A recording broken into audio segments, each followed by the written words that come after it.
जैसे कि आज सबको पता है, आप सबको, कि हमारा रिवीजन कार्य चल रहा है, तो हम इस रिवीजन कार्य के लिए आज टॉपिक है हमारा विशेषण।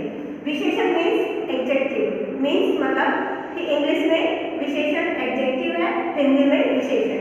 जैसे कि इसके नाम से आपको ज्ञात हो रहा होगा, कुछ अनुभव हो रहा है, विशेषण किसी संज्ञा या सर्वनाम की विशेषता बताना। ठीक है, तो ये हमारा सामान्य अर्थ हो गया। संज्ञा या सर्वनाम की विशेषता बताने वाले शब्दों को हम क्या कहते हैं? विशेषण कहते हैं।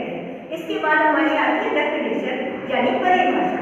संज्ञा या सर्वनाम की विशेषता बताने वाले शब्द विशेषण कहलाते हैं। विशेषण जिन संज्ञा या सर्वनाम शब्दों की विशेषता बताते हैं उन्हें हम कहते हैं विशेषण। ठीक है, उसके बाद हमारा आता है विशेषण के मुख्य भेद। विशेषण के मुख्य 4 भेद होते हैं। नंबर 1 गुणवाचक विशेषण, नंबर 2 परिमाणवाचक विशेषण, नंबर 3 संख्यावाचक विशेषण और नंबर 4 सर्वनामिक विशेषण। ये हमारे भेद हुए। अब हम इन भेदों को एक्सप्लेन करते हैं।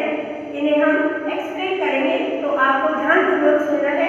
पहला हमारा विशेषण का भेद आता है गुणवाचक विशेषण। जैसे कि बेटा नाम से हमें पता चल रहा है, गुण यानी संज्ञा या सर्वनाम शब्दों के गुण बताते हैं जो शब्द, उन्हें हम विशेषण कहते हैं। इस गुणवाचक विशेषण में हमारी स्थिति, दिशा, स्पर्श इत्यादि, आकार, विकार, रंग, रूप, ये सारी चीजें गुणवाचक विशेषण में आती हैं। जैसे मैं एक उदाहरण देती हूँ, वह लड़की सुंदर है या वह मकान बहुत अधिक बड़ा और सुंदर है। तो इसमें 2 एग्जाम्पल दिए, आपको दोनों से पता चला वह लड़की सुंदर है, लड़की की विशेषता है सुंदर। वह मकान बहुत बड़ा है, उस मकान की विशेषता है वो बड़ा भी है और सुंदर भी है। अब हमारा आता है दूसरा परिमाणवाचक विशेषण। परिमाण का मतलब होता है नाप तोल।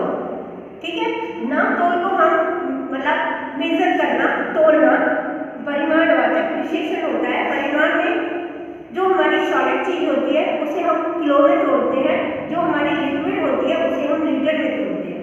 जैसे कि 5 किलो चावल। ठीक है, आपको समझ में आ गया होगा।